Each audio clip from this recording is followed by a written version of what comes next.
जय हिंद दोस्तों, स्वागत है आप सभी का आपके अपने YouTube चैनल जैकपुर पे। तो आज के इस वीडियो में हम लोग डे 8 करने वाले हैं। इसके पहले भी हम लोगों ने 7 डे तक कंप्लीट कर लिया था। आज डे 8 होगा टारगेट का।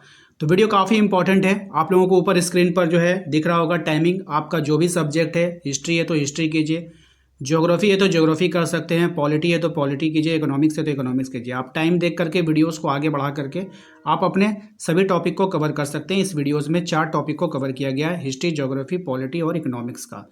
और इस तरह के सीरीज में हम लोग आज डे 8 में पहुंच चुके हैं, यानी कि 8 वीडियो सक्सेसफुल अपलोड हो चुका है। अलग से प्लेलिस्ट बना दी है, वहाँ पर जाकर के आप तैयारी कर सकते हो। इसके अलावा बहुत सारे सीरीज जो है हमारे चैनल पर चल रही है, सभी से आप हेल्प ले सकते हैं आप अपने एग्जाम में।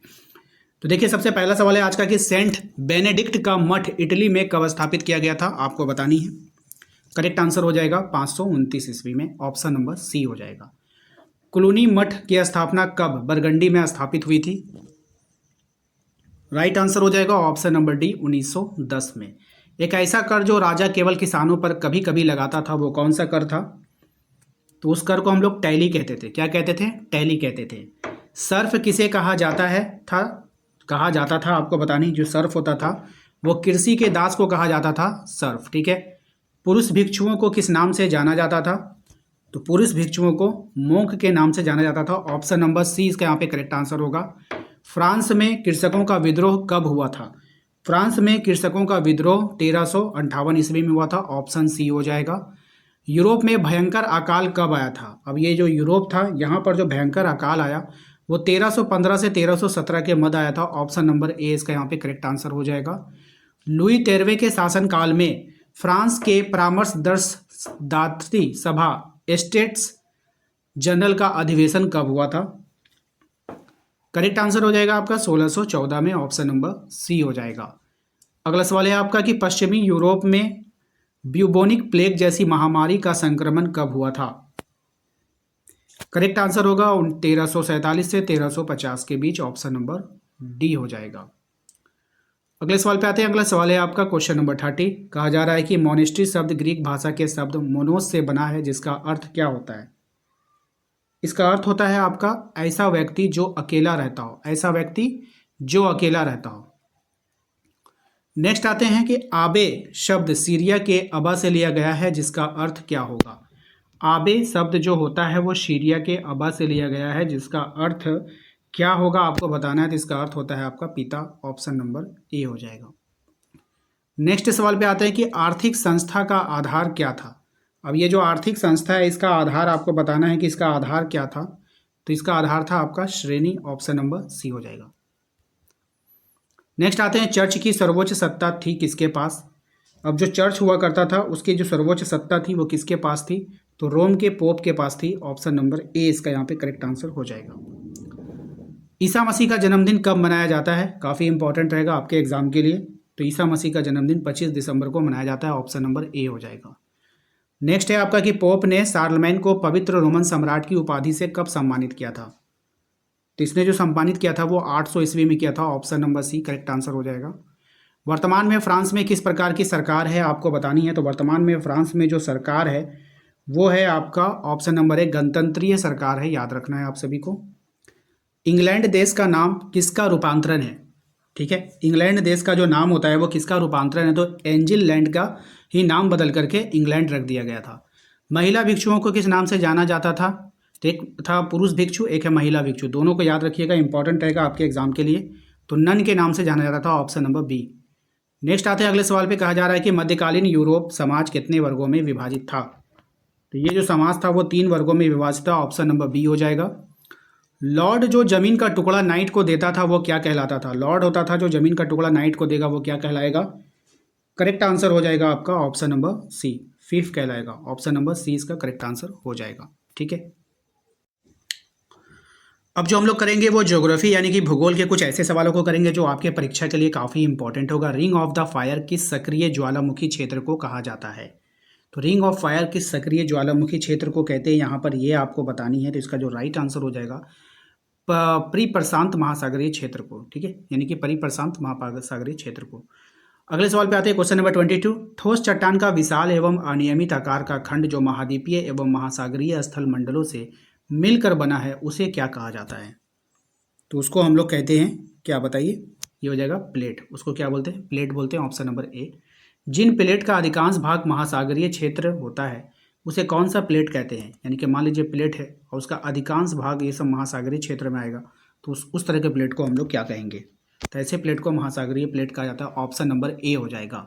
इनमें से कौन सा महासागरीय प्लेट है आपको पहचाननी है। तो यहाँ पर जो महासागरीय प्लेट है वो प्रशांत प्लेट को ही महासागरीय प्लेट कहा जाता है। नेक्स्ट है, प्लेट विवर्तनिकी सिद्धांत के अनुसार पृथ्वी का स्थल मंडल कितने मुख्य प्लेट में विभक्त है? करेक्ट आंसर इसका क्या हो जाएगा? ऑप्शन नंबर बी, 7 प्लेटों में विभक्त है। याद रखना है, इंपॉर्टेंट रहेगा एग्जाम के लिए।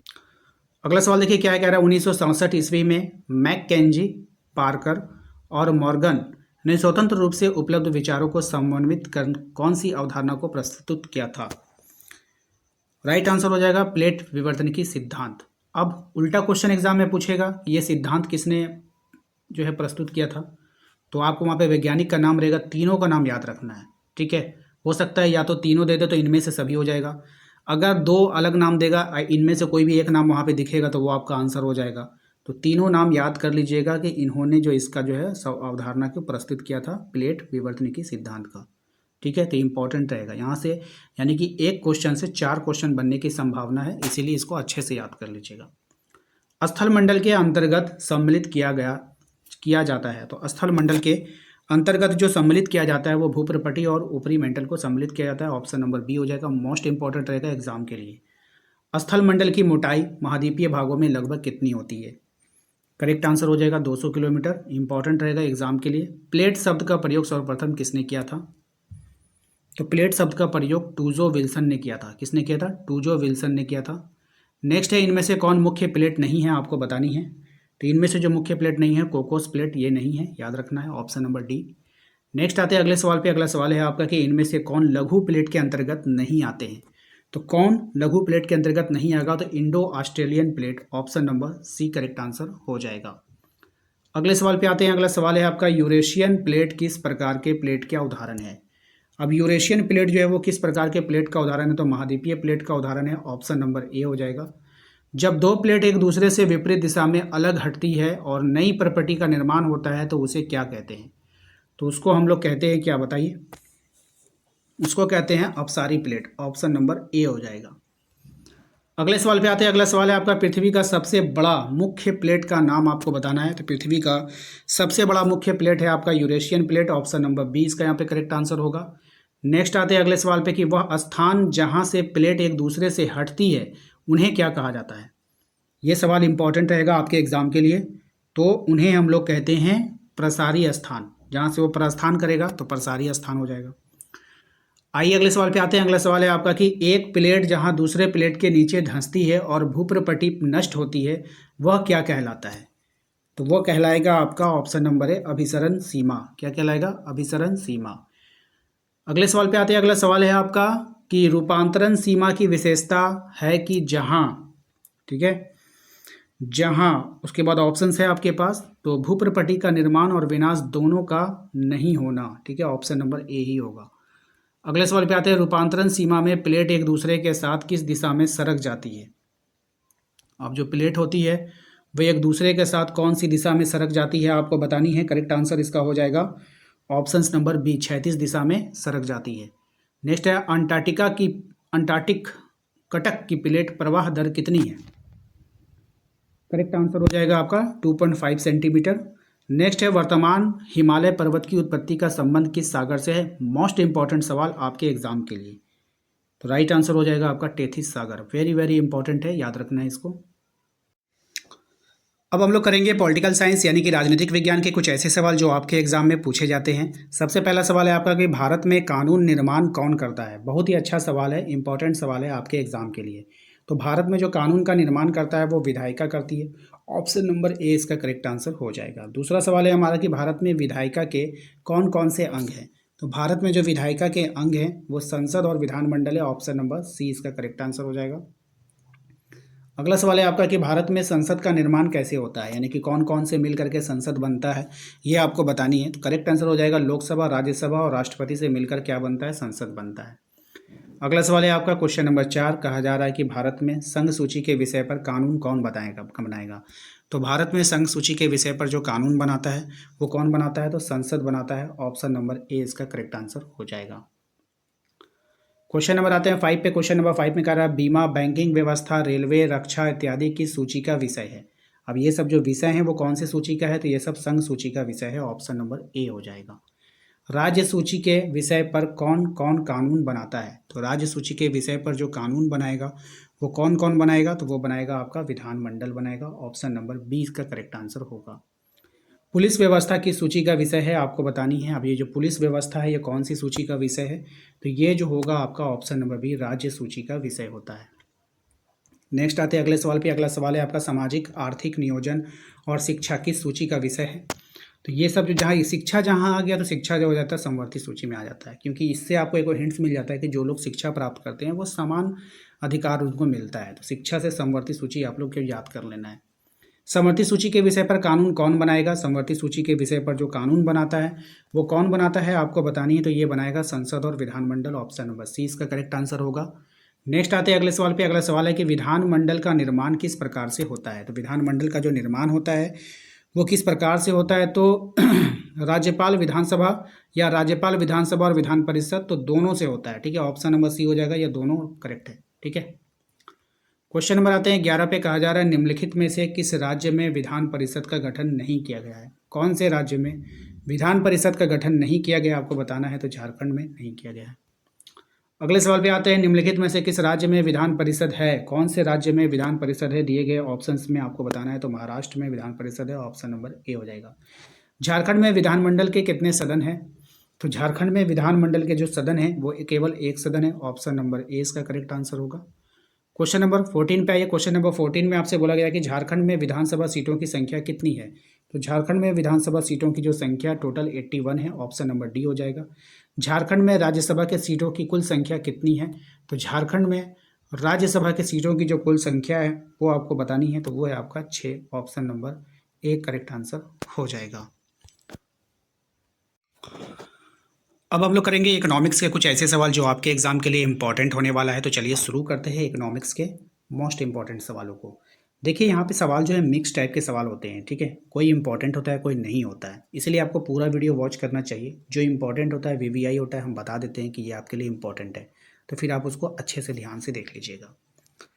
आइए पहला सवाल देखते हैं आज का, कि है वह दंड आरेख जिसका प्रयोग 2 या 2 से अधिक आंकड़ा समुच्चयों की तुलना के लिए प्रयोग किया जाता है क्या कहलाता है? तो ऐसे इसको हम लोग कहते हैं बहुदंड आरेख कहा जाता है। और ये सवाल वेरी वेरी इंपॉर्टेंट है, याद रखिएगा। अगले सवाल पे आते हैं कि घटक दंड आरेख में घटकों की अनुपातिक, याद रखिएगा, घटकों की अनुपातिक ऊंचाई किस विधि के द्वारा ज्ञात की जाती है? तो ये जो ज्ञात की जाती है ये की जाती है ऐकिक विधि के द्वारा। ऑप्शन नंबर 20 का करेक्ट आंसर होगा। वृत्त आरेख क्या है आपको बतानी है। जो वृत्त आरेख है वो क्या है? वो जो है आपका घटक आरेख होता है। ऑप्शन नंबर ए इसका करेक्ट आंसर होगा। ये इंपॉर्टेंट रहेगा एग्जाम के लिए। वृत्त आरेख को अन्य किस नाम से जाना जाता है? Very very important. वृत्त आरेख को अन्य किस नाम से भी जाना जाता है? तो वृत्त चार्ट के नाम से जाना जाता है। ऑप्शन नंबर सी हो जाएगा। अगले सवाल पे आते हैं वृत्त आरेख में वृत्त को कितने बराबर भागों में बांट लिया जाता है? करेक्ट आंसर हो जाएगा ऑप्शन नंबर ए 100 भागों में बांटा जाता है। वृत्त आरेख के केंद्र पर कुल कोण आपको बताना है कितने डिग्री का बनता है। करेक्ट आंसर हो जाएगा 360 degree. Option number D. Next आते हैं अगले सवाल पे, निम्न में से कौन बारंबारता आरेख का भाग है? कौन बारंबारता आरेख का भाग है? तो ये हो जाएगा आपका आयत चित्र, बारंबारता बहुभुज और बारंबारता वर्ग। तो उपयुक्त में से सभी ऑप्शन नंबर डी। आयत चित्र क्या है आपको बतानी है। ये जो आयत चित्र एक द्विमिमीय आरेख होता है। नेक्स्ट आता है आयत चित्र बनाए जाते हैं। अब ये जो आयत चित्र बनाया जाता है आपको पहचानना है, ये केवल सतत चर के लिए होता है। निम्न में से किस औसत को आयत चित्र से प्राप्त किया जा सकता है? माध्य, माध्यिका, बहुलक, किसको हम लोग प्राप्त कर सकते हैं आपको बतानी है। तो बहुलक प्राप्त किया जाता है।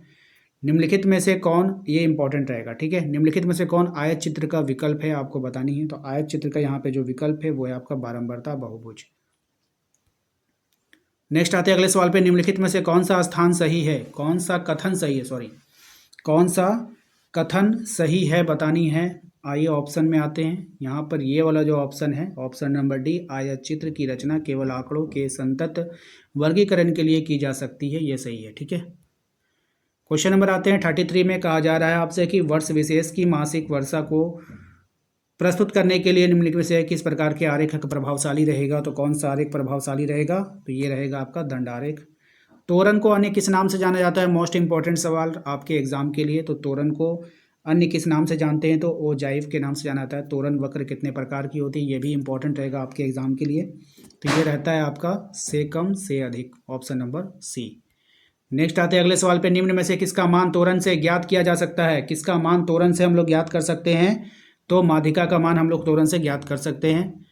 अगले सवाल पे आते हैं। अगला सवाल है आपका कि अंकगणितीय रेखा चित्र को अन्य किस नाम से जाना जाता है? करेक्ट आंसर हो जाएगा इसका ऑप्शन नंबर ए, काल श्रेणी आलेख के नाम से जाना जाता है।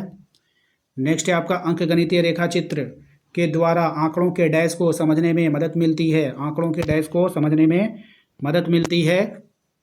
दीर्घकालिक प्रवृत्ति, आंकड़ों की चक्रीयता, आंकड़ों की कालिकता, उपयुक्त में से सभी, इसका ऑप्शन नंबर डी हो जाएगा। अगले सवाल पे आते हैं। काल श्रेणी को दर्शाने वाले ग्राफ को क्या कहते हैं? तो काल श्रेणी को दर्शाने वाले ग्राफ को अंकगणितीय रेखा चित्र कहा जाता है। नेक्स्ट आते हैं अगले सवाल पे। तोरण या फिर ओजाइव वक्र को डैश नाम से भी जाना जाता है। कौन से नाम से जानते हैं? संचयी आवर्ती के नाम से जाना जाता है। आंकड़ों के कालिक वर्गीकरण का आधार क्या होता है? तो आंकड़ों के कालिक वर्गीकरण का जो आधार होता है वो होता है आपका समय, ऑप्शन नंबर ए हो जाएगा।